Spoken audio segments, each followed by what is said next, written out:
नमस्कार, मी सुवर्णा जोशी. बुलेटिनमध्ये आपल्या सगळ्यांचं स्वागत. सुरुवात आपण करूया अमरावतीतल्या एका बातमीने. त्रिपुरातील घटना जिचे पडसाद अमरावती जिल्ह्यात उमटलेत. बंद दरम्यान झालेल्या हिंसाचाराच्या घटनांनंतर शनिवारपासून संचारबंदी लागू करण्यात आलेली आहे. अमरावती शहरात संचारबंदी लागू केली गेली आहे. पुढचे 3 दिवस इंटरनेट सेवा सुद्धा बंद ठेवण्यात आलेली आहे. शहर पोलीस आयुक्त आरती सिंह यांनी या संदर्भात माहिती दिली. कोणत्याही अफवा पसरू नयेत. सोशल मीडियावर काही गोष्टी पसरल्यामुळे, काही मेसेजेस व्हायरल झाल्यामुळे अमरावतीत अजून अशांतता पसरेल अशी परिस्थिती निर्माण होऊ नये म्हणून इंटरनेट सेवा बंद ठेवण्यात आलेली आहे. शहर पोलीस आयुक्त आरती सिंह यांनी माहिती दिली. तसंच वैद्यकीय कारणाशिवाय कुणालाही घराबाहेर न पडण्याच्या सूचना पोलिसांकडून करण्यात आलेल्या आहेत. अमरावतीमधील परिस्थिती सध्या नियंत्रणात आहे. जिल्ह्यातील ग्रामीण भागातील अचलपूर, परतवाडा, चांदूर बाजार, वरुड, अंजनगाव या तालुक्यांमध्ये संचारबंदी लागू करण्यात आली आहे, अशी माहिती जिल्हा पोलीस अधीक्षक अविनाश बारगळ यांनी दिली आहे.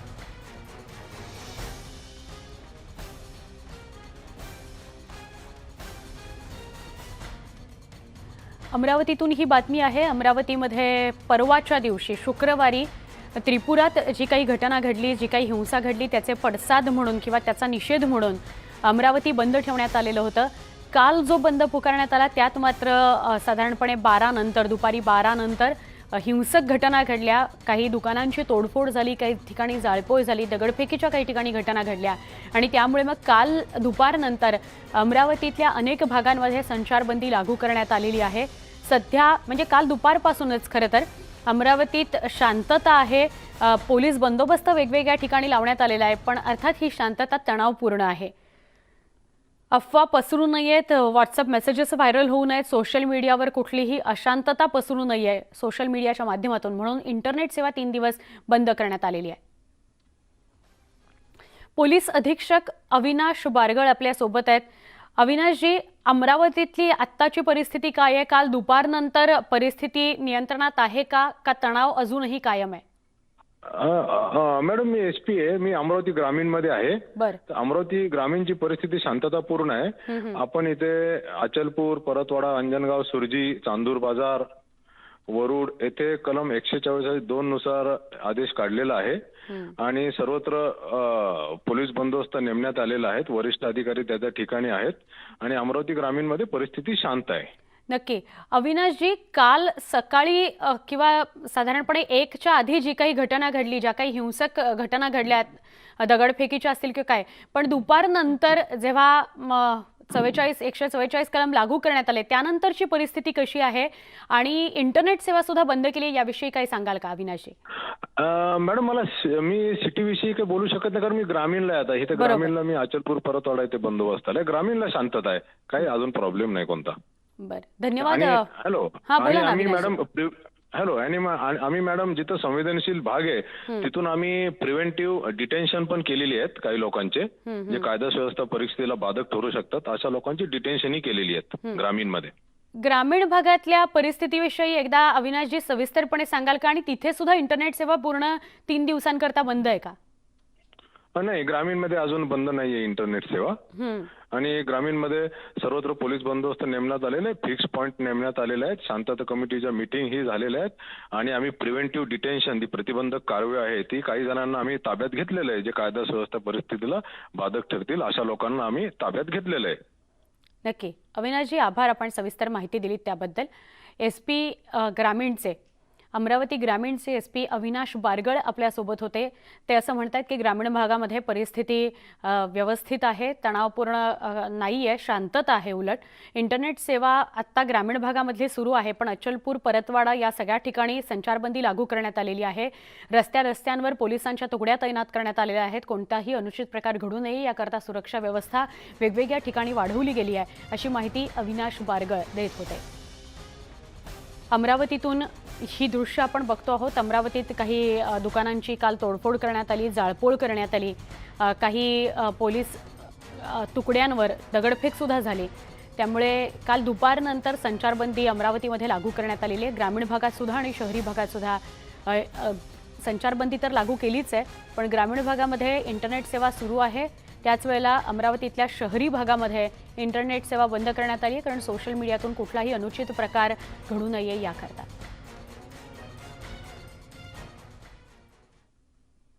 अमरावती शहरात त्रिपुरातील घटनेचे पडसाद उमटले. रजा अकादमीनं शुक्रवारी काढलेल्या मोर्चादरम्यान दगडफेक झाली. त्या निषेधार्थ भाजपनं काढलेल्या मोर्चाला हिंसक वळण लागलं. सध्या अमरावती शहरात जमावबंदी लागू आहे.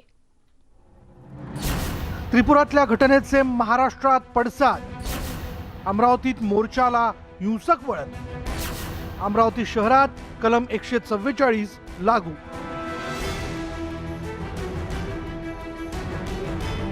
त्रिपुरात घडलेल्या घटनेच्या निषेधार्थ शुक्रवारी राज्यात विविध भागांमध्ये रजा अकादमीनं बंद पुकारत मोर्चा काढला. अमरावती, नांदेड, मालेगावमध्ये मात्र या मोर्चाला गालबोट लागलं. अमरावतीत शुक्रवारी काढण्यात आलेल्या मोर्चाच्या वेळी मोर्चेकरांनी दुकानांना लक्ष्य करत तोडफोड केली. अमरावतीत शुक्रवारी घडलेल्या घटनेच्या निषेधार्थ भाजपनं शनिवारी अमरावती बंदचं आवाहन केलं. पण भाजपनं पुकारलेल्या अमरावती बंद दरम्यानही शुक्रवारचीच पुनरावृत्ती झाली. मोर्चा दरम्यान राजकमल चौकात जोरदार दगडफेक करण्यात आली. यावेळी पोलिसांना आणि प्रसारमाध्यमांच्या प्रतिनिधींनाही लक्ष्य करण्यात आलं. अमरावतीत हिंसक झालेल्या जमावाला पांगवण्यासाठी पोलिसांनी लाठीचार्ज केला.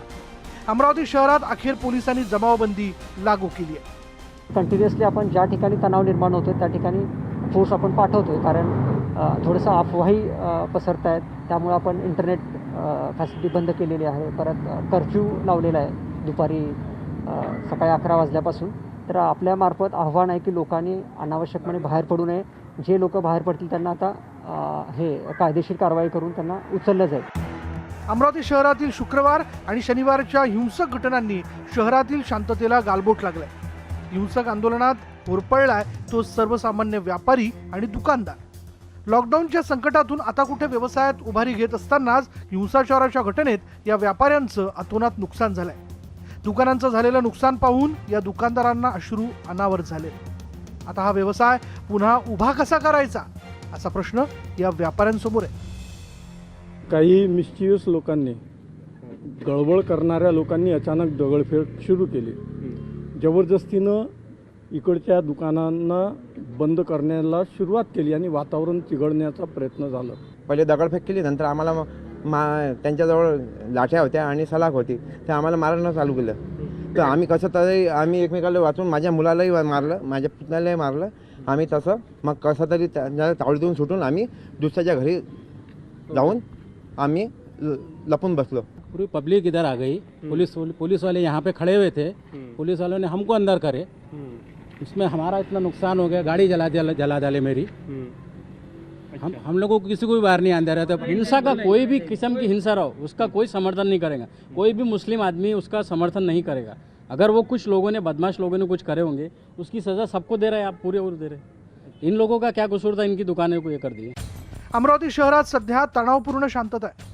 पोलिसांची अतिरिक्त कुमकही तैनात करण्यात आली आहे. कोणत्याही अफवांवर विश्वास ठेवू नये आणि सर्वांनी शांतता राखण्याचं आवाहनही करण्यात आलंय. संजय शेंडेसह तुषार कोहळे, न्यूज 18 लोकमत, अमरावती. राज्यात झालेल्या हिंसक घटनांवरून आता राजकारण पेटलंय. एकेकाळचा मित्रपक्ष असलेल्या शिवसेना भाजप नेत्यांमध्ये यावरून जुंपल्याचं चित्र बघायला मिळालं.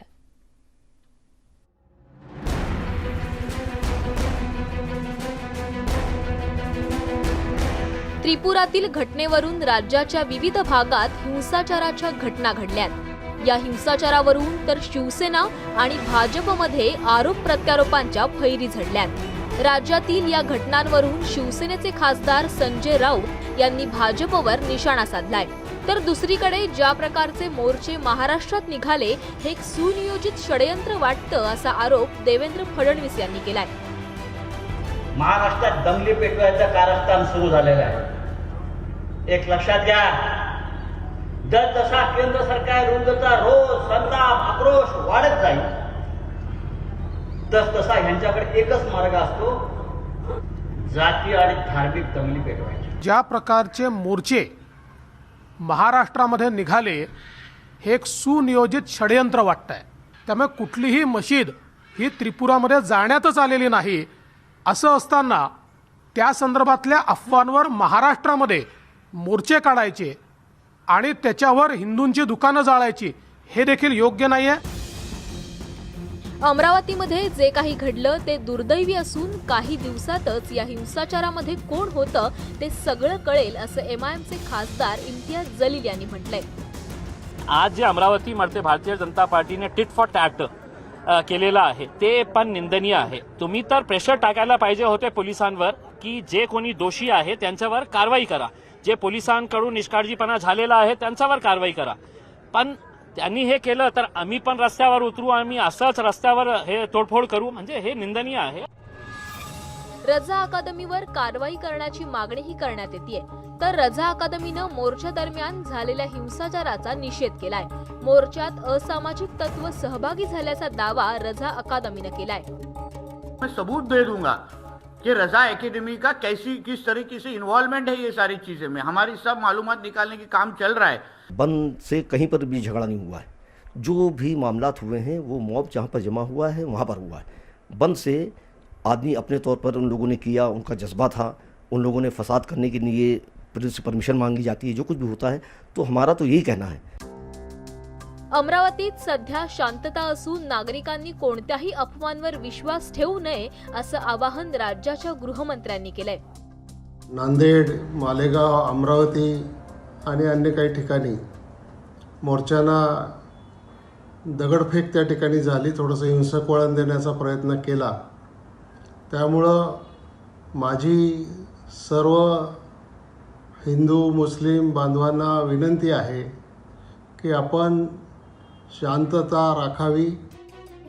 अमरावतीत हिंसाचारामुळे महाराष्ट्रातील शांततेला गालबोट लागलंय. अशा वेळी राजकारण्यांनी लोकांना शांततेचं आवाहन करण्यावर भर दिला पाहिजे. पण आता त्यात राजकारण सुरू झाल्याचं दिसतंय. त्यामुळे आता राजकारण न होता अमरावती आणि इतर शहरांची प्रतिमा मलिन करणाऱ्या आणि हिंसाचार घडवणाऱ्यांवर कठोर कारवाई करण्याची गरज व्यक्त केली जाते. Bureau report, news 18 Lokmat, Mumbai. अमरावतीतली परिस्थिती आणि त्यानंतर सुरू झालेलं राजकारण या सगळ्या गोष्टी आत्ता आपण आढावा घेतला, त्याच्याविषयीची माहिती घेतली. आमचे प्रतिनिधी संजय शेंडे आता आपल्या संपर्कात आहेत. त्यांच्याशी अमरावतीतलं वास्तव जाणून घेऊया. संजय, काल दुपारनंतर संचारबंदी लागू करण्यात आली, तेव्हापासून आत्तापर्यंतची परिस्थिती काय आहे? कुठे कुठे संचारबंदी लागू करण्यात आली आहे? इंटरनेट सेवा कुठे बंद केली गेली आहे? काय सविस्तर सांगाल? सुवर्ण, परवा शुक्रवारी जे रजा अकॅडमीच्या वतीने जो मोर्चा काढण्यात आला, त्या मोर्चात काही दुकानांची तोडफोड करण्यात आली. त्याची प्रतिक्रिया म्हणून काल अमरावती बंदचं आयोजन भाजपच्या वतीने करण्यात आलं. आणि या भाजपच्या जे बंद होतं, या बंदला मोठ्या प्रमाणात हिंसक वळण लागलं. आणि जवळपास 9:30 वाजतापासून तर 1 वाजेपर्यंत शहरात मोठ्या प्रमाणात भाजप कार्यकर्त्यांकडून आणि काही हिंदुत्ववादी संघटनांकडून मोठ्या प्रमाणात तोडफोड झाली. त्यानंतर पोलिसांनी 1 वाजताच्या दरम्यान संचारबंदीचे आदेश काढले. पोलिसांनी या जमावाला पांगवण्यासाठी अश्रुधूर सोडला, नंतर पाण्याचे फवारेसुद्धा सोडले. आणि त्यानंतर परिस्थिती कालपासून कुठेतरी नियंत्रणात आहे. मात्र आज ग्रामीण भागातही भाजपच्या वतीने बंदचं आवाहन करण्यात आलं होतं. मात्र अमरावती जिल्ह्यात शहरात तर 144 लागू आहे. सोबतच अमरावती जिल्ह्यातील जे अतिसंवेदनशील तालुके आहेत यामध्ये परतवाडा, अचलपूर, मोर्शी, अंजनगाव, सुरजी, चांदूर बाजार आणि आता तिवसा या तालुक्यांमध्ये सुद्धा आता जी संचारबंदी आहे, संचारबंदीचे आदेश देण्यात आलेले आहे. अमरावती जिल्हा पोलीस अधीक्षक अविनाश बारगड यांनी हे आदेश काढलेले आहे. आणि ते स्वतः अंजनगाव, सुरजी आणि अचलपूर आणि परतवाडा या 2 ठिकाणचे जे सेन्सिटिव्ह पोलीस स्टेशन आहे या ठिकाणी स्वतः या ठिकाणी गेलेले आहेत. आणि मोठ्या प्रमाणात व्हॉट्सॲपवरून, फेसबुकवरून, सोशल मीडियाचा वापर करून काही संदेशाची वहन केलं जात होतं आणि चुकीचे काही मेसेज फॉरवर्ड केले जात होते. त्यामुळं अमरावतीचे प्रभारी पोलीस आयुक्त संदीप पाटील यांनी कालच अमरावतीमधली जे इंटरनेट सेवा आहे, त्यामुळं अमरावती जिल्हाभरातली पूर्ण इंटरनेट सेवा बंद करण्यात आलेली आहे. शहरासोबतच आता काही 5-6 तालुक्यांमध्ये सुद्धा संचारबंदीची परिस्थिती आहे. परतवाड्यांमधून जे कार्यकर्ते, भाजपचे कार्यकर्ते बंद करण्यासाठी बाहेर निघाले होते त्यांना अटक करण्यात आलेली आहे. आणि ज्या ज्या ठिकाणी संचारबंदीचं उल्लंघन होताना दिसत आहे त्या ठिकाणी आता ग्रामीण पोलीस जे आहे ते ॲक्शन मोडमध्ये आलेली आहे. आणि आता त्यांनी कार्यकर्त्यांची धरपकडसुद्धा सुरू केलेली आहे. माझ्यासोबत आपल्या नागपूरचे ब्युरो चीफ जे आहे तुषार कोडे सुद्धा कालपासून या परिस्थितीवर नियंत्रण ठेवून आहेत. मला सांगा तुषारजी, कालपासून तुम्ही अमरावतीत आहात, नेमकी परिस्थिती चिघळली याला कोण कारणीभूत आहे? सुवर्ण, जर का आपण बघितलं ना तर काय होतं की अशा परिस्थितीमध्ये काल अमरावतीला पहिल्या सत्रामध्ये 10 ते 12 वाजेपर्यंत जे काही दृश्य होतं यामध्ये पोलिसांचं पण नियंत्रण नव्हतं आणि राजकीय नेते देखील यापासून दूर होते. मात्र 4 वाजतानंतर पालकमंत्री यशोमती ठाकूर असतील किंवा वेगवेगळ्या पक्षाचे नेते मग हे ॲक्टिव्ह झाले. हे वेगवेगळ्या पक्षाच्या नेत्यांसोबत, धार्मिक संघटनांच्या नेत्यांसोबत त्यांनी बोलायला सुरुवात केली. ते त्यांच्या परिसरात जाऊन त्यांच्यासोबत संवाद साधत होते. त्यामुळे जेव्हा कधी असा दंगा होतो ना, त्यात एक गोष्ट खूप महत्त्वाची असते की दंगा करणाऱ्या लोकांना जर का संवाद झाला, विशेष करून राजकीय नेत्यांचा आणि मोठ्या नेतृत्वाचा, तर त्याचा प्रभाव पडतो. आणि तो प्रभाव अमरावतीमध्ये काल रात्रीच्या सुमारामध्ये आपल्याला पाहायला मिळाला. यशोमती ठाकूर यांनी जी सायंकाळला एक बैठक घेतली कलेक्टर ऑफिसमध्ये, त्या बैठकीचा इतका प्रभाव झाला की तिथे दोन्ही धर्माचे लोक होते, म्हणजे हिंदू धर्माचे असेल, मुस्लिम धर्माचे असेल आणि इतरही संघटनांचे लोक होते. त्यांना सगळ्या गोष्टीची समजूत करून त्यांना सांगण्यात आलं की कशाप्रकारे या गोष्टीचा प्रभाव फक्त घटनेचा नसतो की लॉंग टर्ममध्ये होतात. मध्ये संदीप पाटील यांनी एक वक्तव्य केलं होतं. त्यांचं असं म्हणणं होतं की काही शहरामध्ये याआधी अनेक वेळा दंगली झालेल्या आहे, मात्र त्या शहराचं नाव दंगलीसाठी बदनाम झालं, त्यामुळे तिथलं उद्योगधंदे असेल, इन्व्हेस्टमेंट असेल, ते दुसऱ्या शहरामध्ये झाली. तर अशी ओळख अमरावती शहराची होऊ नये हे तिथल्या लोकांना पटलं. त्यामुळे एक जो नेत्यांकडनं जो संवाद व्हायला पाहिजे, कदाचित तो पहिल्याच दिवशी ज्या दिवशी रजा अकॅडमीने जो मोर्चा काढला आणि त्या रात्री जे तोडफोड झाली, तेव्हापासून जर का तो संवाद सुरू असता तर कदाचित कालची घटना घडली नसती. मात्र तो संवाद तेव्हा होता नाही, त्यामुळे कालची घटना घडली. आणि जेव्हा परिस्थिती पूर्णपणे नियंत्रणाच्या बाहेर गेली, त्यानंतर मग हे सर्व नेते ऍक्टिव्ह झाले. सर्व पक्षीय नेत्यांनी या सर्व ज्या भागामध्ये दंगल झाली त्या भागातल्या स्थानिक नेत्यांसोबत संवाद साधला. त्याचा प्रभाव आपल्याला या सर्व परिस्थितीमध्ये पाहायला मिळते. सध्या परिस्थिती नियंत्रणामध्ये आहे आणि प्रशासनाकडनं, सरकारकडनं या गोष्टीची काळजी घेतली जात आहे की जी घटना अमरावतीमध्ये घडली ती शहराच्या वेगवेगळ्या, म्हणजे महाराष्ट्राच्या वेगवेगळ्या शहरामध्ये तशा घटना होणार नाही. काय होतं की एखाद्या शहरामध्ये ही घटना घडली की त्याचं लोण वेगवेगळ्या शहरामध्ये पसरायला वेळ लागत नाही आणि त्याचे दुष्परिणाम मग ओव्हरऑल सर्वत्र पाहायला मिळतात. आणि महत्त्वाचा विषय असा असतो की ज्या पीडित लोकांचं जे नुकसान होतं ते प्रचंड असतं, समाजामध्ये वितुष्ट निर्माण होते आणि ते कायमस्वरूपी वितुष्ट असतं. त्यामुळे ज्या सायंकाळच्या वेळेला काल दुपारनंतर प्रशासन असेल, राजकीय नेते असेल, ज्या प्रकारे सक्रिय झाले आणि ज्यांनी ज्या ज्या भागामध्ये जो संवाद केला त्याचा एक परिणाम पाहायला मिळतो की रात्री कुठेही अमरावती शहरामध्ये अशा काही अनुचित घटना किंवा हिंसाच्या घटना घडलेल्या नाही. आणि सध्या परिस्थिती नियंत्रणामध्ये आहे आणि प्रशासनाला देखील अशी अपेक्षा आहे की पुढच्या 2-3 दिवसांमध्ये सामान्यतः अमरावतीची स्थिती राहील आणि इतर शहरामध्ये देखील तसा अनुचित प्रकार घडणार नाही किंवा ग्रामीण भागामध्ये आज बंद आहे तर तसं घडणार नाही अशी अपेक्षा आहे. नक्कीच निश्चितच सुवर्ण, आताची जी परिस्थिती अमरावती जिल्ह्यातली आणि शहरातली, निश्चितच ही चांगली परिस्थिती आहे. जिल्ह्याच्या पालकमंत्री स्वतः यांनी काल सर्वपक्षीय बैठक घेतली आणि या बैठकीला दोन्ही समुदायाचे लोक होते आणि दोन्ही समाजाच्या लोकांनी ठरवलेलं आहे की आम्ही यानंतर वातावरण चिघळणार नाही याची निश्चितच खबरदारी घेऊ. नक्की संजय, धन्यवाद आपण सविस्तर माहिती दिल्याबद्दल. आणि तुषार कोहळे सुद्धा तुमच्यासोबत होते. तुषार, आपलेही आभार. एक छोटासा ब्रेक, लगेच भेटणार आहोत बुलेटिनमध्ये अजून काही बातम्यांसह. पहा फक्त न्यूज 18 लोकमत.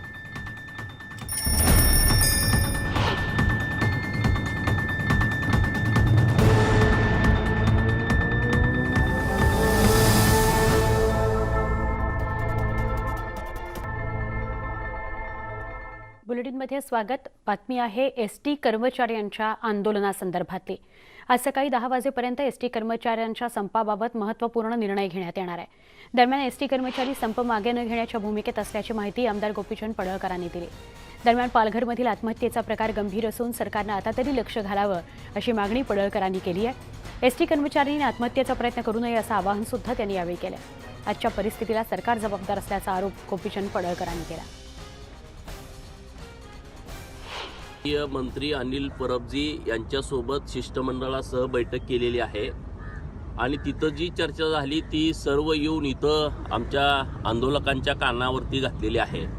आणि रात्री प्रत्येक विभागातून 5-5 प्रमुख लोकांचं एक शिष्टमंडळ करून त्यांनी चर्चा करून त्या विषयावरती आज आम्ही निर्णय 9-10 वाजता घेणार आहे. सर्व कर्मचाऱ्यांच्या भावना ह्याच आहेत की आम्हाला विलिनीकरण झाल्याशिवाय संप मागे घ्यायचा नाही आणि त्यामुळं आता परत 10 वाजता आम्ही सगळेजण एकत्रित बसणार आहोत आणि पुढं काय करायचं, आंदोलनाची दिशा काय ठरवायची हे सर्व एसटी कर्मचाऱ्यांच्या सोबत बसून आम्ही ठरवणार आहोत. सरकारला हात जोडून आमची हीच मागणी आहे, हीच विनंती आहे की ही सगळी लोक आत्महत्येचा मार्ग स्वीकारत आहेत. 35 लोकांनी आतापर्यंत आत्महत्या केलेल्या आहेत. काल सुद्धा परत पालघरमध्ये आत्महत्येचा प्रयत्न झालेला आहे आणि म्हणून या विषयाकडं गंभीरतेनं बघणं गरजेचं आहे.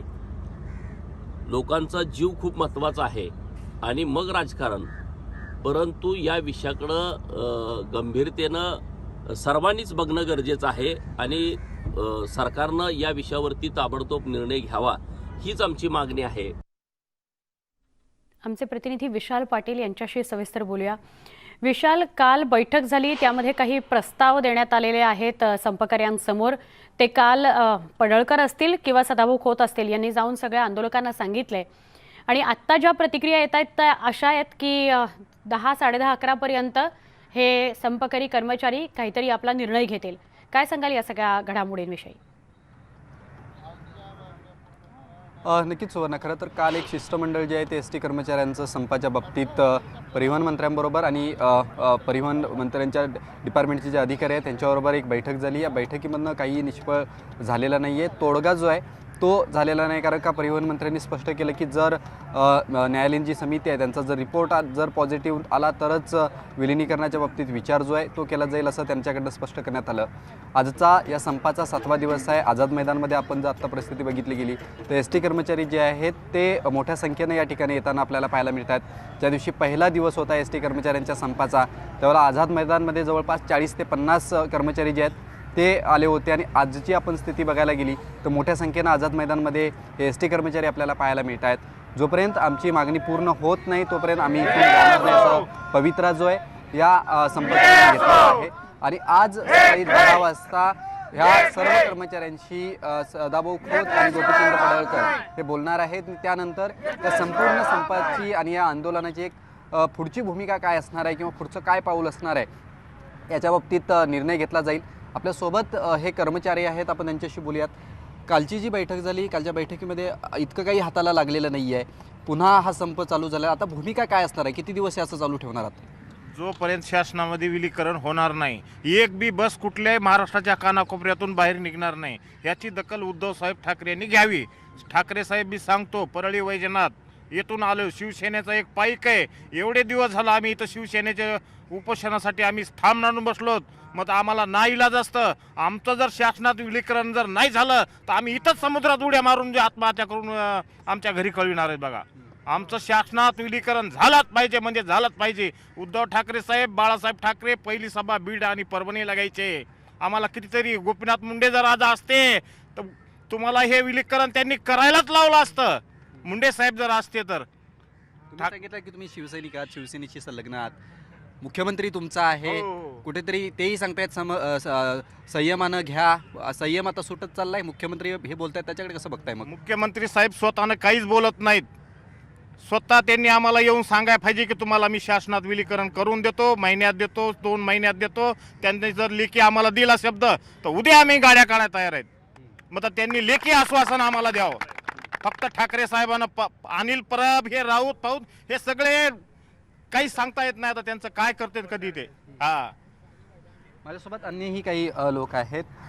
ज्या पद्धतीनं सगळं हे चालू आहे, ज्या खाजगी बसेस चालू केलेल्या आहेत, एकीकडे तुमचा संप चालू आहे, एस टी ज्या आहेत त्या डेपोतनं बाहेर जात नाहीत, मात्र सरकारकडनं खाजगी बसेस ज्या आहेत त्या सुरू करण्याचा प्रयत्न केला जातोय किंवा एस टीच्या मध्ये खाजगी चालक जे आहेत ते बसवले जात आहेत. कुठेतरी तुमचा या संप दडपण्याचा प्रयत्न केला जातो? अगदी रास्त 100% ही खेळी चालू केली आहे परब साहेबांनी की बाबा डेपोतलेच कर्मचारी बसवायचे, अधिकारी वर्ग बसवायचा आणि राऊंड मारायचा स्टँडला आणि गाडी आत नेऊन सोडायची. प्रवासी कोणी बसत नाही गाडीत, कारण प्रवासीचा आम्हाला पाठिंबा आहे. आणि प्रवासी जनता म्हणते की एस टी कर्मचाऱ्याच्या मागण्या ही रास्त आहेत. तरी परब साहेबांना कळना, शिवसेनेच्या शेतकऱ्याच्या सरकार आहे शेतकऱ्याचं. मी उद्धवजी ठाकरे साहेबांना एक हाक देतोय, साहेब मी तुमचा छावा आहे. उद्धवजी ठाकरे साहेब मी तुमचा शिवसैनिक आहे. उद्धवजी ठाकरे साहेब ही शेतकऱ्याचा मुलगा आहे. उद्धवजी ठाकरे साहेब हा जे कर्मचारी आहे हा तुमचा आहे, शिवसैनिक आहे, मराठी बाणा आहे. आमच्या हिंदू हृदय सम्राट बाळासाहेबांनी सांगितलंय, मोडाल पण वाकणार नाही, गांडोची अवलाद म्हणून जगू नका. शिवसैनिक आहे साहेब, म्हणून तुम्हाला कळकळीनं हाक मारतोय. तुम्ही त्या आवाजाला हाकेला आव द्या. मला माहीत आहे तुम्ही 100% आमचं शासनात विलिनीकरण करणारच. ही आम्हाला खात्री आहे. म्हणूनच आम्ही आझाद मैदान सोडणार नाही ठाकरे साहेब. नाही, कालची जी बैठक झाली त्या बैठकीत असं सांगण्यात आलं की कालची बैठकीत इतकं काय हाताला लागलं नाही, निष्फळ ठरल्यासारखीच बैठक झालेली आहे. ज्या पद्धतीनं अनिल परब सांगतायत की विलिनीकरणासाठी अनेक अडचणी आहेत किंवा जर अहवाल आला तरच विलिनीकरण होऊ शकतं, मात्र कर्मचाऱ्यांच्या बाबतीत जो सरकारी कर्मचाऱ्यांना पगार दिला जातो त्या बाबतीत विचार केला जाऊ शकतो. आणि ज्या संपकऱ्यांवरती गुन्हे नोंद झालेले आहेत किंवा ज्यांना निलंबित करण्यात आलेलं आहे, तुम्ही जर संप मागे घेतला तर त्या बाबतीत विचार केला जाईल. अनिल परब साहेब, तुम्ही म्हणता की संप मागे घ्या, संप मागे घ्या. तुम्ही फक्त एकदा लेखी द्या, एकदा लेखी द्या की मी शिवसैनिक आहे, हिंदू हृदय सम्राट बाळासाहेबांची शपथ घेऊन सांगतो. मला लिहून द्या की एस टी कर्मचारी हा शासनात विलीन झाला आहे. 4 महिने लागतील त्या प्रोसेसला, आम्ही तुम्हाला पाठिंबा देऊ. 4 महिने घ्या, पण शासनात विलीन करण्यासाठी 4 महिने घेतले तरी चालतील, पण लिहून द्या, लेखी द्या. हीच आम्हाला फक्त कळकळीची विनंती आहे. कारण ही सरकार शिवसेनेचं आहे आणि शेतकऱ्याचं आहे. शेतकऱ्याला मुलांना तुम्ही पाठिंबा देणार, तुम्ही त्यांच्या मागण्या मान्य करणार, हीच फक्त कळकळीची विनंती आणि खात्री आहे आम्हाला. नक्की आमचं सरकार आम्ही निवडून दिलं, शिवसेनेचं सरकार, हे आम्हाला खात्री आहे साहेब. अनेक या कर्मचाऱ्यांना अर्थ साक अशी सरकारला घालतात, अद्याप तोडगा निघत नाही आहे. आज तुमची एक 10 वाजता सर्व कर्मचाऱ्यांबरोबर सदाभाऊ खोत आणि गोपीचंद पडळकर ज्या संपाचं नेतृत्व करतायत हे बैठक घेणार आहेत, तुमच्याशी बोलणार आहेत. काय आता पुढचं पावलं असणार आहेत, भूमिका काय असणार आहे? आमची पुढची रणनीती अशी आहे की जोपर्यंत एस टी महामंडळाचे राज्य सरकारमध्ये विलिनीकरण होत नाही तोपर्यंत आम्ही अजिबात हटणार नाही.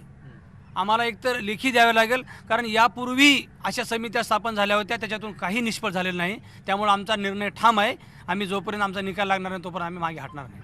भूमिका आता आक्रमक असणार आहेत की आझाद मैदानमध्येच बसून राहणार आहेत? आदरणीय गोपीचंद पडळकर साहेब, सदाभाऊ खोत जशी दिशा ठरवतील त्याप्रमाणे कर्मचाऱ्याचे ते ऐकून घेतील आणि आम्ही आता यापुढे थोडंसं आक्रमक होणार आहोत. नक्कीच कर्मचाऱ्यांचं जे आहे ते आक्रमक रूप आपल्याला पाहायला मिळतंय. तुम्ही सांगितलं की अनेक तुमच्या या कर्मचाऱ्यांच्या संपामध्ये शिवसैनिक आहेत, सरकार शिवसेनेचं आहे, महाविकास आघाडीचं आहे. अद्याप महाविकास आघाडीकडनं एक नेताही फिरकलेला नाहीये. नाही, एक बी नेता कोणीच फिरकलेला नाही. फक्त आम्हाला उद्धव ठाकरे साहेबाशी विश्वास आहे, बाकी कुणाशी आमचा विश्वास नाही. त्यांनी आम्हाला लेखी आश्वासन द्या, आम्ही उद्या बी गाड्या काढायला तयार आहेत. लागू द्या, तुम्हाला 4 महिने लागू द्या, महिना लागू द्या, 21 दिवस लागू द्या, तुमच्या शब्दाला किंमत. फक्त लिहून द्या, लेखी द्या. आम्हाला लेखी लिहून द्या असं या सर्व कर्मचाऱ्यांचं मत आहे की लेखी जर आम्हाला दिलं, एस टी जी आहे ही राज्य सरकारमध्ये विलीन करण्यात येईल, मग त्याला कितीही वेळ लागू देत, मात्र लेखी आश्वासन दिल्याशिवाय आम्ही या ठिकाणं हलणार नाही असा या सरकारकडनं, परिवहन मंत्र्यांकडनं विशाल हेच सांगण्यात आलं की इतर सगळ्या मागण्या आम्ही तातडीनं पूर्ण करतो, मात्र एस टीचं विलिनीकरण शासनामध्ये होणं ही 1-2 दिवसाची गोष्ट नाही, त्यामुळे त्याला वेळ लागणार आहे. आणि इथे कर्मचारी असं म्हणतात की निदान लिहून तरी द्या की तुम्ही पुढच्या 4-5 महिन्यामध्ये एस टीचं सरकारमध्ये विलिनीकरण कराल. धन्यवाद विशाल माहिती दिल्याबद्दल. एस टी म्हणजे महाराष्ट्राची जीवनवाहिनी. गावागावाला जोडण्याचं काम एस टीनं केलं आणि आजही एस टीचं महत्त्व जराही कमी झालेलं नाही. एस टी कर्मचाऱ्यांनी आजवरच्या सेवेतून जनतेमध्ये विश्वास निर्माण केलाय. कोरोनाच्या संकट काळात सुद्धा एस टी कर्मचाऱ्यांनी जीव धोक्यात घालून प्रवाशांना सेवा दिली आहे. मात्र आज त्याच कर्मचाऱ्याला आपल्या हक्काकरता रस्त्यावर उतरून झगडावं लागतंय.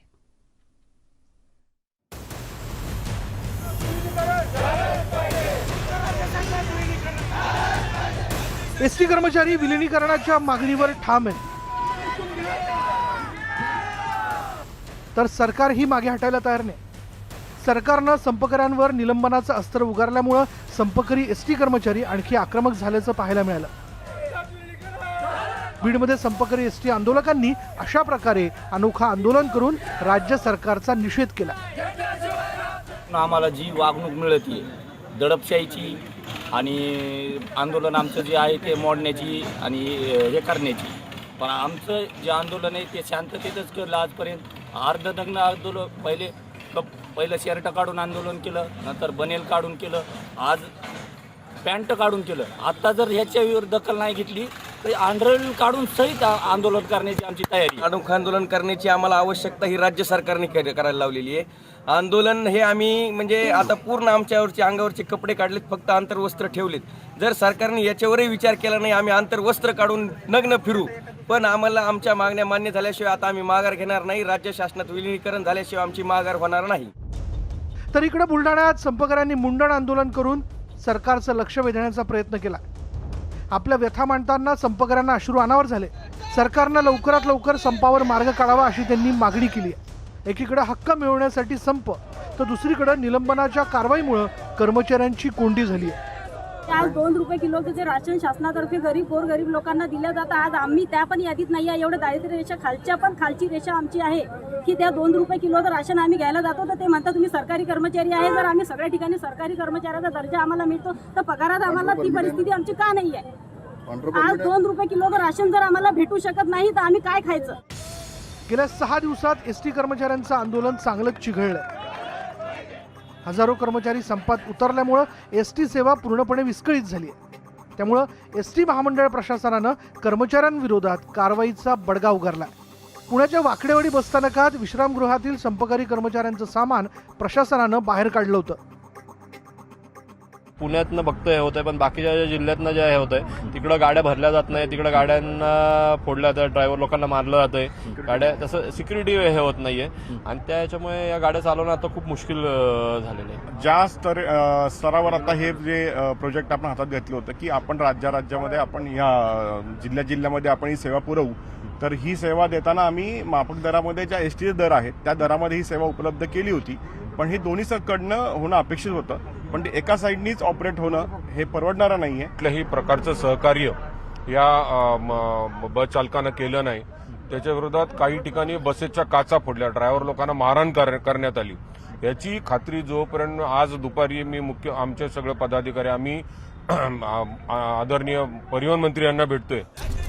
पुण्याप्रमाणे जळगाव जिल्ह्यातही संपकऱ्यांविरोधात प्रशासनानं कारवाई करण्यास सुरुवात केली. चोपडा बसस्थानकातील आंदोलकांचा मांडव हटवण्यात आलाय. प्रशासनाकडून दडपशाही केली जात असल्याचा आरोप संपकरी एसटी कर्मचाऱ्यांनी केला. एकीकडे संपकरी कर्मचारी आपल्या मागण्यांवरती ठाम आहेत, तर दुसरीकडे एसटी प्रशासनाकडून कारवाई केली जाते. त्यामुळे कर्मचाऱ्यांमध्ये असंतोष वाढू लागला. सर्वच एसटी कर्मचारी संपावर गेल्यामुळे एसटीचं चाक रुतलंय. शासनाकडून संपकरी कर्मचाऱ्यांवर आकसातून कारवाई केली जात असून कारवाईचे निकष दिशाभूल करणारे असल्याचा आरोप अकोल्यातील संपकऱ्यांनी केला. सर्वांच्या वतीने हा संप हाणून पाडण्यासाठी आटोकाट प्रयत्न करीत आहे. शासनाला विनंती आहे की आपण असा चुकीचा पवित्रा करून कर्मचाऱ्यांच्या जीवाशी खेळू नये. तुम्ही जेवढे ताणसाल तेवढे एसटी कर्मचारी मरण पत्करायला तयार आहेत, पण संप मागे घेणार नाही ही आमची सर्वांच्या वतीने एकमुखी मागणी आहे. संप चिघळल्यामुळं एसटी प्रवाशांचे प्रचंड हाल होऊ लागले. त्यामुळेच आता महामंडळ प्रशासनानं खासगी बसेसचा पर्याय निवडला. मात्र काही ठिकाणी या बसेसच्या तोडफोडीच्या घटना समोर आल्या. त्यामुळेच पोलीस बंदोबस्तात एसटी बसेस चालवण्याची वेळ महामंडळावर आली आहे. नाशिकच्या मेळा बस स्थानक परिसरामध्ये आपण आहोत आणि या ठिकाणी जी शिवशाही बसेसची पार्किंग केली जाते त्या ठिकाणीच काल अज्ञात इसमांनी या वाहनांची तोडफोड केली आणि त्यानंतर अशा प्रकारे पोलिसांचा जो बंदोबस्त आहे तो बसेसला देण्यात आलेला आहे. नाशिकहून पुण्याच्या दिशेने प्रवाशांच्या सोयीनुसार या बसेस ज्या आहेत त्या सोडल्या जात आहे आणि त्यासाठी प्रवाशांची गैरसोय होऊ नये आणि शिवशाहीमध्ये काम करणाऱ्या कर्मचाऱ्यांना कुठल्याही प्रकारची दुखापत होऊ नये, त्यांच्यावरती हल्ला होऊ नये यासाठी म्हणून अशा प्रकारचा बंदोबस्त जो आहे तो नाशिक पोलिसांनी दिलेला आहे.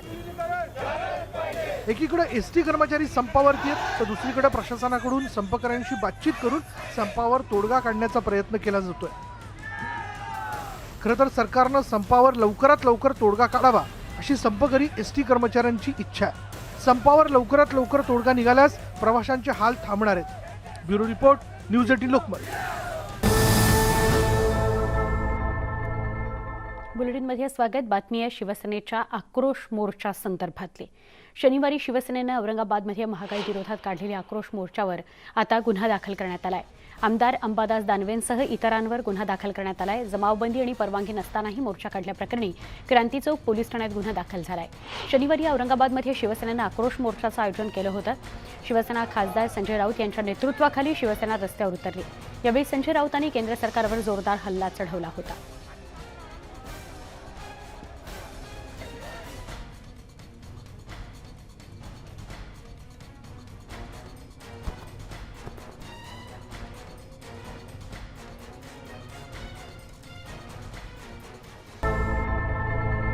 बुलेटिनमध्ये स्वागत.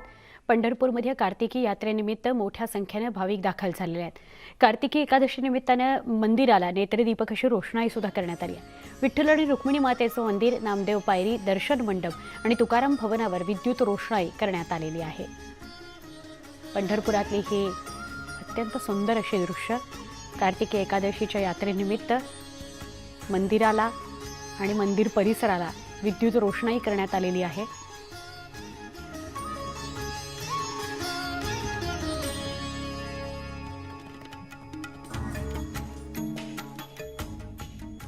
या सुंदर दृश्यांसह आणि या बातम्यांसह बुलेटिनमध्ये इथेच थांबतोय. ताज्या बातम्यांकरता काही क्षणात पुन्हा भेटू. पहा फक्त न्यूज 18 लोकमत.